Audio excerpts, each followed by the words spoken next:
Sergeant Slaughter's mercenaries against, are they called something like, they're not called the All-Americans because they aren't All-Americans. No. Is it the Alliance versus the mercenaries? Could be the Alliance, that's right. Yes, of Nikolai Volkov, Tito Santana, and the Bushwhackers.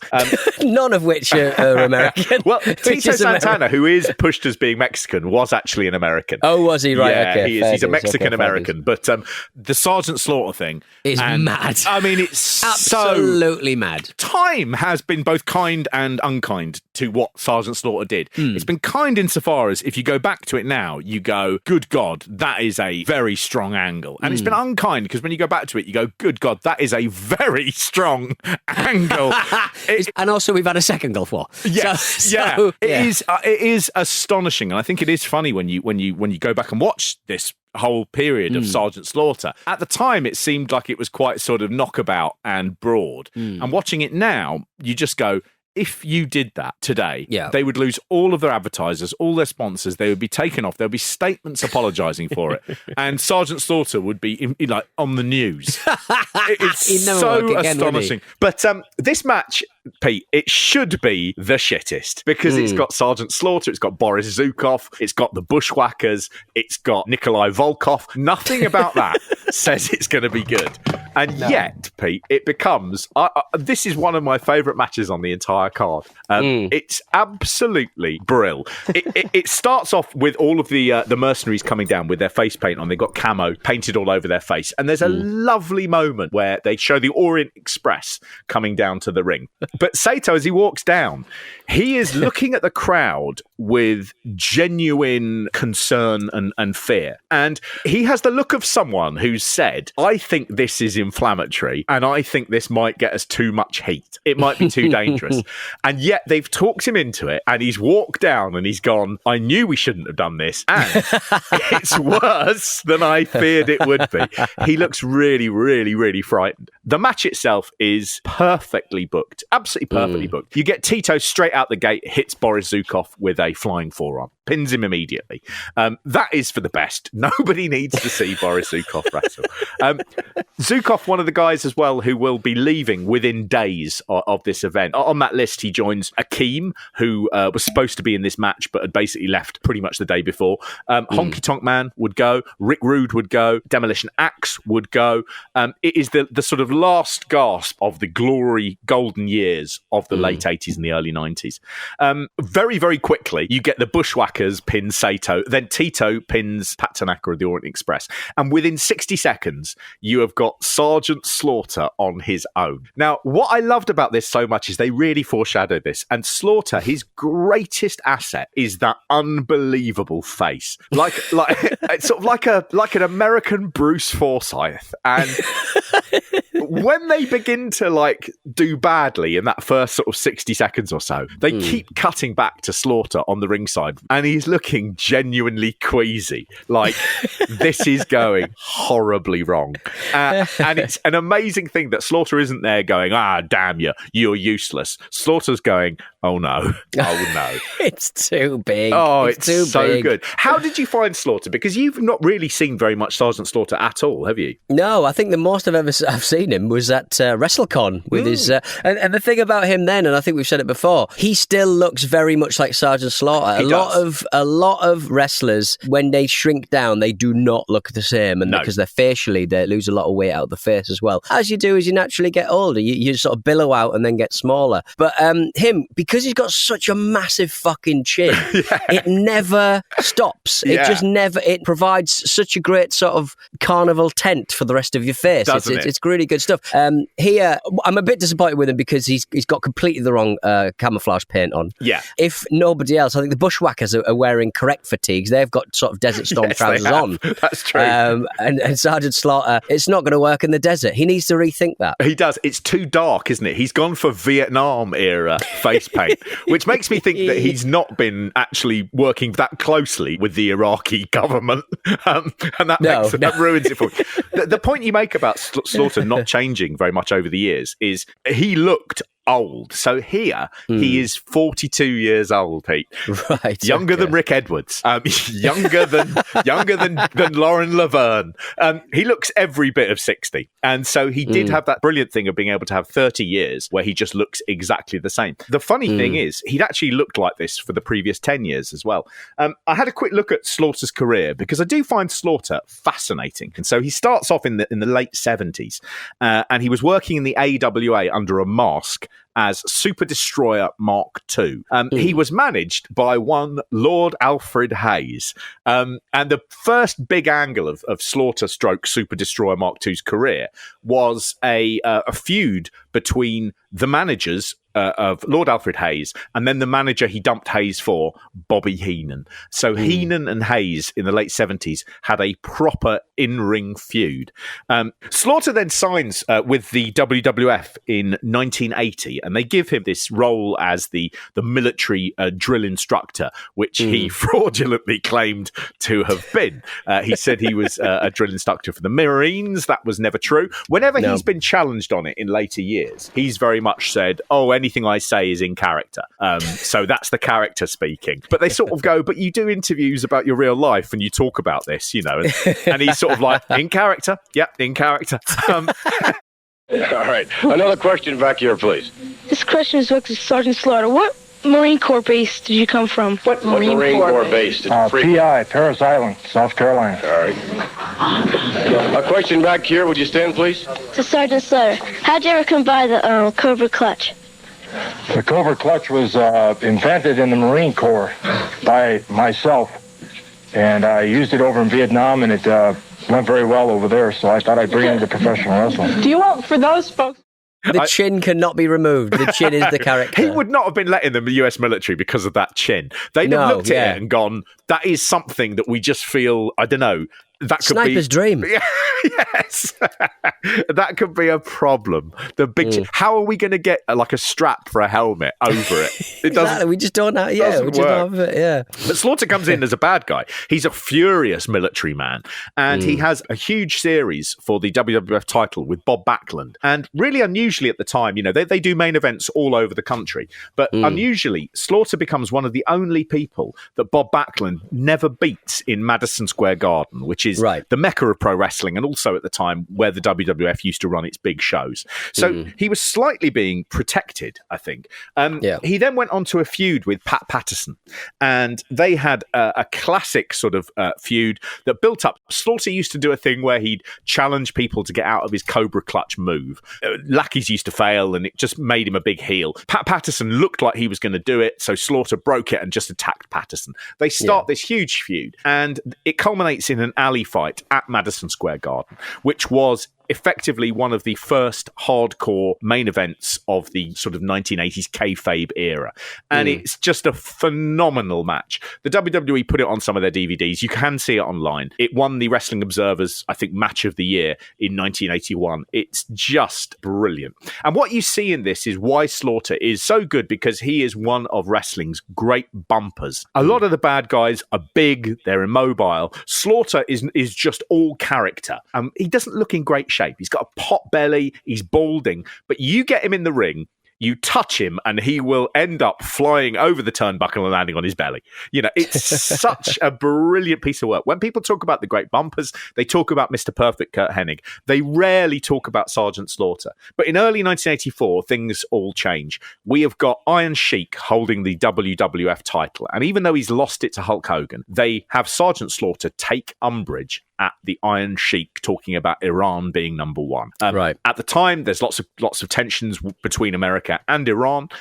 Sergeant Slaughter, for the first time, becomes a good guy, and he becomes one of the biggest good guys in WWF history. So he is doing incredibly well, but he butts heads with Vince McMahon. Different reasons are given. In one DVD, the McMahon DVD, Sergeant Slaughter says he asked for 6 weeks of paid holiday, and when McMahon wouldn't give it to him, he quit. The other famous story is that he quit over the fact that he had been given a licensing deal, a merchandise deal, to have a G.I. Joe doll made of him. And the WWF said, no, we've got our own line of toys. We don't want you doing that. And that Slaughter quit over that. It seems odd that Slaughter himself would have said it was about this paid holiday. Maybe he I can only think he just sort of went, I didn't want it to sound like I was getting shirty about having a dolly of me. But there is a prototype of him for the WWF's line of big rubber figures made by LJN that never came to the mass market. You could only get it by mail order because by that time he'd basically gone. And he did have a G.I. Joe figure made of him. He also, indicator of how big a star he was, he released a full-length LP in the mid-'80s called Sergeant Slaughter and Camouflage Rock America. Camouflage were the group. He had a single that came out called The Cobra Clutch, and the album also had a cover of Neil Diamond's America on it. What? On the Coming to America. Yeah. Fantastic. Amazing. Stuff. On the boats and on the planes, they come into America, never looking back again. They come into America, home, though it seems so far away. He also got his own video game in 1989, which is called Sergeant Slaughter's Mat Wars. What? I know. Made I'm by the typing company it in right now. Mindscape. Sergeant Slaughter's. Oh, it's on Commodore 64. Good Lord. That is later than you'd imagined, isn't it? You'd have thought that was an Atari cartridge. It's very one of the places where they all wrestle. In the background, some teenagers are smooching. It's a bit weird. It's a bit strange. Nothing gets teens harder than watching the matches of Sergeant Slaughter. He writes a letter to Vince McMahon in 1990 saying he's really enjoying watching the WWF at the moment. He liked the Hulk Hogan versus Ultimate Warrior build for WrestleMania 6. And he said, I'd be really interested in coming back.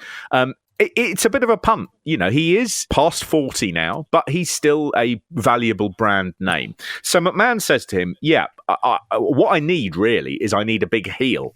So if you come back, I want you to be Sergeant Slaughter, but you've turned on the USA because we accepted the Russian Nikolai Volkov as a good guy. We want you to basically say that America's gone soft on our enemies. What then happens is Slaughter signs, and in August 1990, Iraq invade Kuwait. And that is a big political crisis that therefore leads to the 1991 Gulf War. Now, they look at that, the WWF, and go, actually, we might have lucked into something here that's even better. Let's have you support the Iraqi cause.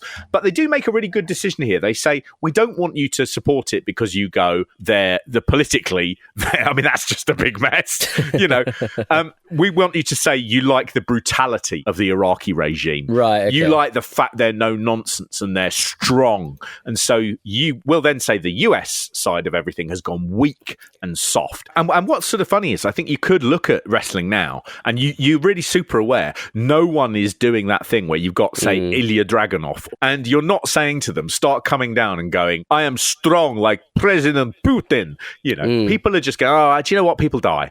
So let's just steer away from that. Wrestling has become classier, but even back in 1990 when they're messing with this, they are doing it in a way which is not crass. You know, they are sort of going, you're just this deluded military man. A part of the gimmick change, they have Slaughter wearing Arab headdresses to the ring. He adopts the camel clutch as one of his finishers, which is a move that was synonymous with the Iron Sheik, later used as the Steiner recliner by Scott Steiner, but not as well. Scott Steiner never sat down. Slaughter really stretches people with this. It's a chin lock where he sits on your back, having put your arms over his knees. And Slaughter used to really get deep into that and rock back and forth. He did make it look very, very good.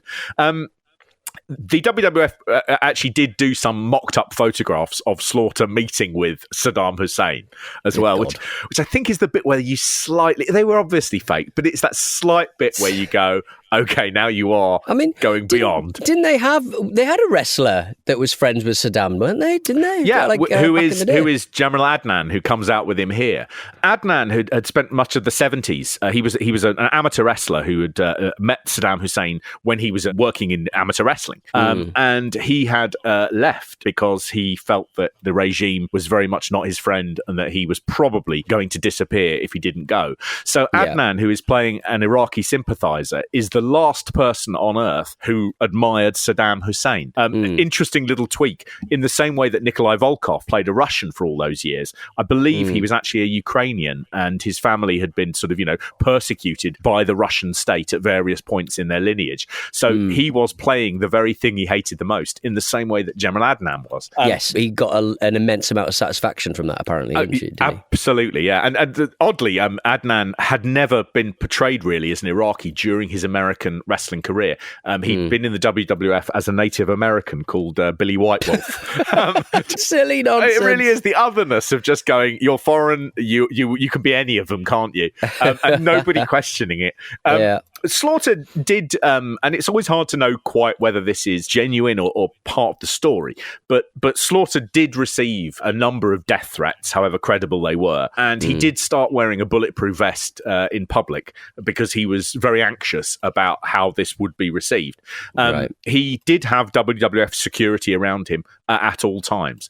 There was one bit that he pushed back on, and that was he was asked by Vince McMahon in the run-up to WrestleMania 7 with his main event against Hulk Hogan. He was asked to burn the American flag, and he did refuse to do that, and instead they burnt a Hulk Hogan t-shirt. But I think it's a fascinating thing about the line you will cross. You will say, I'm a big admirer of Saddam Hussein, I admire his regime, and you go, will you burn the American flag? And you go, don't be fucking stupid. You fucking mad. I mean, I would say that if they were ever to replace the old Stars and Stripes, I think a Hulk Hogan t-shirt would probably, doused in dirty old sweat, would probably be quite a fitting replacement. Not maybe? bad. I did have a look to see what Slaughter's doing. Obviously, we have been paying attention to him because we've been hanging around him across the world. He is on Twitter, and he has an absolutely annoying Twitter account, because it's obviously one of those ones where he's taken on outside help, and they are doing a terrible job at it. So this is a sample of what he tweets.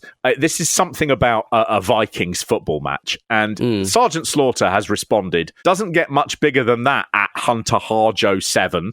Fist emoji, with the Ayatollah of rock and roller guitar emoji, alongside Mr. G.I. Joella of Cobra snake emoji, Clutch Ola muscle emoji, being Viking football emoji, fans purple heart emoji, let's go Vikings fist emoji, don't make the at I am Jericho list handwriting emoji, or make at Sergeant Slaughter come looking for you 2 exclamation mark emoji, yo star emoji, Joe thumbs up emoji. Too much going on. Much going on. Unreadable. There was one about Bobby Heenan, who he was very close to. He wrote, 10 Hart, okay, at ease, and listen up, all my very unique platoon of maggots. Today, November 1st, 2022, would have been the 78th birthday of one of my special friends. Happy birthday to Bobby the Brain Heenan. Miss and love you, Robert, R.I.P. I haven't done any there of the 9 emojis in that text. But what it is obviously Slaughter saying, I'm a big fan of Heenan, and someone going, okay, let's write this. And they are just a big mess. Now, you might say, well, maybe it's Slaughter, for some reason, has discovered this and he is doing it himself. He really is not, because everything that's retweeted is just people saying, I can't believe Sergeant Slaughter follows me. This is and he's retweeted it, and it's all this, and it's just building. So I thought to myself, let's test this out. So we followed Sergeant Slaughter from the WrestleMania account, and within 6 hours, Sergeant Slaughter's following back. I was like, no fucking way. Good stuff. He also does a lot of his own emojis. He's got a set of his own emojis of Sergeant Slaughter, his face, but giving thumbs ups, crying, celebrating a birthday. And this has the dead hand of modern branding. The only one that was actually there, and again, I don't think he's answered it, was a tweet by Wasim Perviz, who is from Britain, I think. His Twitter handle is at UK Wasim Perviz. It says, do you wish you and Hulk Hogan could have worked together a lot more? And Sergeant Slaughter's reply is an emoji of a sack of money, an emoji of a stack of dollar bills, and another emoji of a sack of money, followed by an emoji of Sergeant Slaughter giving the thumbs up.